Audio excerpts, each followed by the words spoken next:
السلام علیکم۔ ایم اے Islamic studies part 2 کا سلیبس جو ہے میں آپ کو بتا دیتا ہوں۔ اس میں آپ کے پیپر ہوں گے، پہلے 3 جو ہوں گے وہ لازمی ہوں گے، کمپلسری، وہ اپنے لازمی رکھنے ہیں، ان کا پیپر لازمی دینا ہے۔ اس میں جو سب سے پہلے ہے وہ ہے فقہ و علوم فقہ کے بارے میں، اور جو فقہ علوم ان کے بارے میں میں آگے تفصیل بتاؤں گا آپ کو۔ دوسرا ہے دعویٰ والارشاد، اور تیسرا ہے اسلام اور جدید معاشی افکار۔ اس کے بعد یہ 3 لازمی ہو گئے۔ اس کے بعد آگے 2 اور ہیں، اس میں 3 دن آپشن ہیں، اس میں ایک چوز کرنا ہوگا۔ پہلا ہے اسلام اور سائنس، دوسرا آپشن ہے اسلام اور فلسفہ، اور تیسرا آپشن ہے عالمی اسلام کے مسائل اور وسائل۔ اس کے بعد آپ 5ویں پہ آ جائیں، اس میں بھی 3 آپشن دیے ہوئے ہیں۔ اس کا پہلا آپشن ہے اسلام اور جدید سیاسی اور معاشرتی افکار، دوسرا آپشن ہے اسلام اور اسلامی اخلاق و تصوف، یعنی کہ یہ صوفیت وغیرہ جو اس میں ہوتی ہے نا، اسلامی اخلاق و تصوف، اور تیسرا ہے اسلام اور جدید فکر مغرب، مطلب اسلام اینڈ ویسٹ، اسلام اور مغرب کا جو آپس میں ان کا کمپیریزن ہوگا، اور چوتھا ہوتا ہے تھیسس، مقالہ ایک لکھنا ہوتا ہے، فکری مقالہ۔ تو یہ آپ کا سلیبس ہے، جسے میں نے بتا دیا کہ پہلے 3 لازمی ہیں، اور جو دوسرے 2 ہیں اس میں 3 چوائس دی گئی ہیں، اس میں آپ نے چوز کرنا ہوگا۔ اب آتے ہیں پہلے پہ، فقہ و علوم فقہ۔ تو یہ پیپر 100 نمبر کا ہوگا فقہ کا۔ اس میں فقہ کا متن، اس کے 20 نمبر، فقہ کی تاریخ، فقہ کے اصول، اور موضوع اس میں ہوگا۔ تو یہ 100 نمبر کا پیپر بن جائے گا، 20 نمبر کے ہوں گے، موضوع بھی 20 نمبر کا ہوگا۔ تو یہ، اور اس میں 4 ادوار ہیں، یعنی کہ قرآن سے فقہ ثابت کرنی ہے، حدیث سے، صحابہ کے دور سے، اور اجماع امت۔ تو یہ 4 اس کے سٹیپ ہیں۔ اس طرح جو حنبلی، شافعی، مالکی، حنفی ہیں، ان کو پڑھنا ہے آپ نے۔ اس کے بعد جو ہوگا اصول فقہ ہوگی، اس میں کتاب اللہ، سنت، اجماع، قیاس وغیرہ۔ پھر متن ہوگا، متن فقہ جو ہے اس کے نمبر ہیں 40۔ تو متن لکھا ہوگا تو آپ نے اس عربی کو آپ نے اس کی بیان کرنی ہوگی، تشریح، اس میں کیا کہا جا رہا ہے، کون سا مسئلہ بیان ہو رہا ہے۔ تو اس میں کتاب ہے محاضرات فقہ، ڈاکٹر محمود احمد غازی کی، اس سے استفادہ کر سکتے ہیں۔ تو یہ ہو گیا پہلا پیپر فقہ کا، یہ لازمی ہے۔ دوسرا ہے دعویٰ والارشاد، اس میں آپ نے بیان کرنا ہے دعوت کا معنی، مفہوم وغیرہ پتہ ہونا چاہیے، اور دعوت کا جو سسٹم ہے یہ کب شروع ہوا، یعنی کہ اللہ کے نبی کے دور سے شروع ہوا، پھر صحابہ، پھر ویسے ہی آگے چلیں گے آپ، تابعین، تبع تابعین، پھر بزرگوں کی جو دعوت تھی وہ کہاں کہاں تک گئی، پھر بر صغیر کی آپ بات کر سکتے ہیں اس میں۔ مطلب اسی طرح اپنے اللہ کے نبی کے دعوت، باقی انبیاء کی دعوت، صحابہ کی دعوت، پھر نیچے جو اسلامی تحریکات تھیں، اسلامی جماعتیں تھیں، ان کی دعوت، وہ آپ نے ساری بیان کرنی ہے۔ اور اس میں وائوا آپ کا ہوگا، تو اس کی بھی تیاری کرنی ہے، وہ بعد میں ہوتا ہے ویسے، لیکن اس کی بھی آپ نے تیاری کرنی ہے۔ تو اس میں سورہ بقرہ کا پہلا 34واں اور آخری رکوع، پہلا رکوع، 34واں رکوع اور آخری رکوع، اور اس طرح سورہ صف پوری ہے، سورہ نور کا 5واں رکوع ہے۔ تو یہ آپ نے تیاری کرنی ہے، تیاری کر کے جانی ہے۔ یہ وائوا میں آپ سے بعد میں پوچھ سکتے ہیں، لیکن جو ریٹن ہے اس میں یہ نہیں ہوگا، اس میں باقی چیزیں ہوں گی۔ اور اس میں جو کتب ہیں جن سے آپ استفادہ کر سکتے ہیں، فائدہ اٹھا سکتے ہیں، تو باقی بہت سی کتابیں کوئی بھی آپ پڑھ سکتے ہیں، لیکن قصص الانبیاء کتاب ہے عبد الوہاب صاحب کی، حافظ عبد الوہاب صاحب کوئی ہیں، تو ان کی کتاب ہے قصص الانبیاء۔ اس میں ذرا شارٹ کر کے لکھا ہوا ہے سارے انبیاء کی دعوت، اور جو آپ نے دوسری دعوت پڑھنی ہے صحابہ کی، اور آگے جو بزرگ تھے، تابعین، تبع تابعین، تو آپ کسی بھی کتاب سے استفادہ کر سکتے ہیں۔ تیسرا آپ کا پیپر ہے جی اسلام اور جدید معاشی افکار۔ تو معاشیات کی پہلے آپ نے اس کا بیان کرنا ہے معنی، مفہوم، کہ اس کا اصطلاحی معنی کیا ہے، لغوی معنی کیا ہے۔ پھر آپ نے معاشیات کی جو تعریف ہے مختلف لوگوں کی، ہر ایک کی مختلف ہے، تو وہ کافی اس میں ڈفرینس بھی ہے، مطلب کسی کی ایک کی تعریف دوسرے سے بالکل مختلف ہے، تو وہ آپ نے سب کا کمپیریزن کر کے بیان کرنا ہے، اور آپ کو پتہ ہونا چاہیے کہ کس کی تعریف کون سی ہے۔ پھر نفس مضمون جو ہے کہ معاشیات کا مقصد کیا ہے، وہ بیان کرنا ہے آپ نے۔ اور پھر جو سب سے مین چیز ہے وہ یہ ہے کہ معاشیات کی تعریف مسلمانوں کے نزدیک اور غیر مسلموں کے نزدیک، یہ دو میں بہت کمپیریزن ہے۔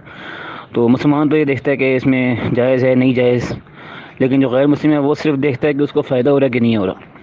تو اس میں جو کتب ہیں وہ آپ پڑھ سکتے ہیں۔ احیاء علوم الدین، یہ امام غزالی کی کتاب ہے، یہ آپ پڑھ سکتے ہیں۔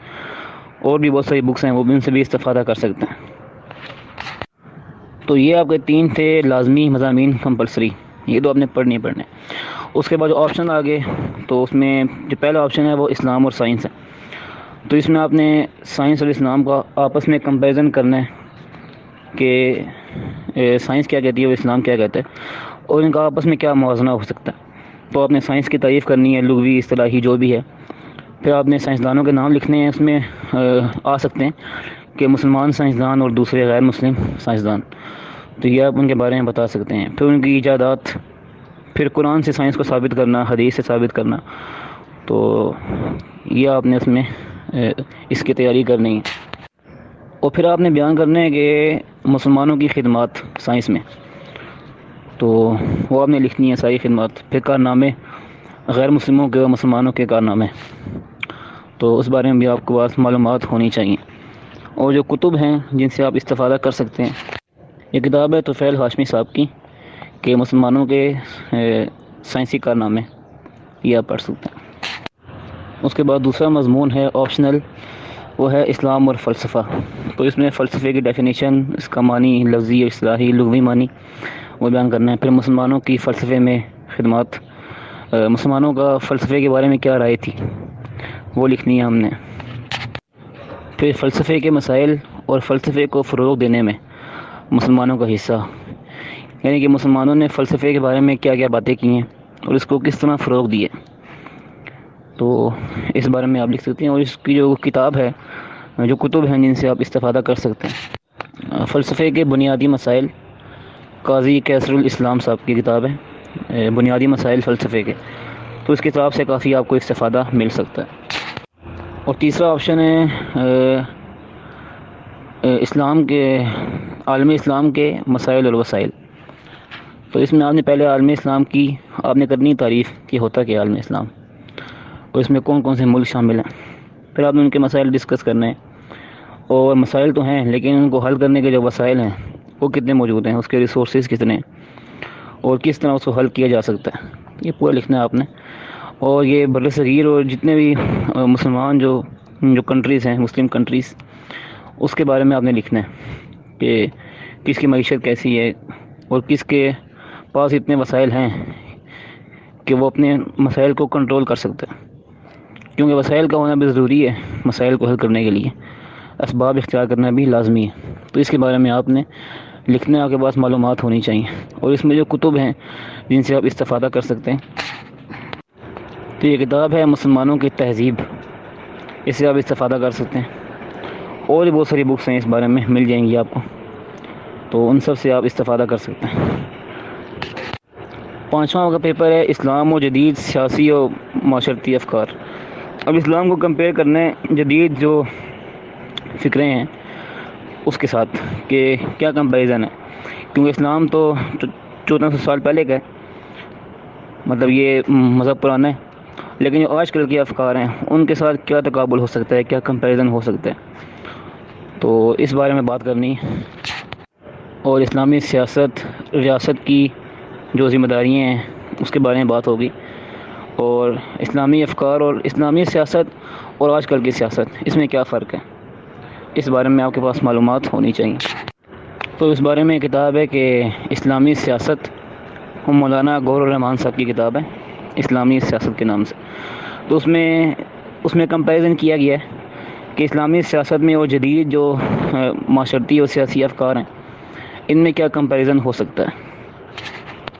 اور دوسری کتاب ہے عہد نبوی میں نظام حکمرانی۔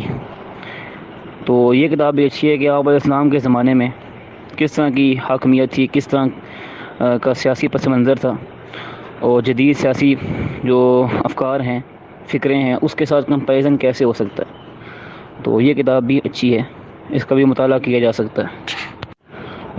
5ویں پرچے کا دوسرا آپشن ہے اسلامی اخلاق و تصوف۔ تو آپ نے اس میں اسلامی اخلاق جو ہیں اس کے بارے میں بات کرنی ہے، اور تصوف جو ہے اور اس کا کمپیریزن کرنا ہے یہودیت عیسائیت کے ساتھ، جو باقی مذاہب ہیں ان کے ساتھ اس کو کمپیئر کرنا ہے کہ ان میں کیا کیا چیزیں تھیں، اخلاق کی، تصوف کی، اور صوفیزم اس میں کتنا تھا، اور ہمارے اسلام میں کیا ہے، تو اس کو آپس میں کمپیئر کرنا ہے۔ پھر جو ہے تصوف، اس کی تعریف کرنی ہے کہ یہ ہوتا ہے کہ تصوف، کچھ لوگ اس کو برا سمجھتے ہیں، کچھ کہتے ہیں ہے اچھا ہے لیکن آج کل کے حساب سے اچھا نہیں ہے۔ آج کل جو رائج ہے، مروجہ جو چل رہا ہے تصوف، بعض لوگ اس کے خلاف ہیں، تو اس بارے میں بات آپ کو معلوم ہونی چاہیے۔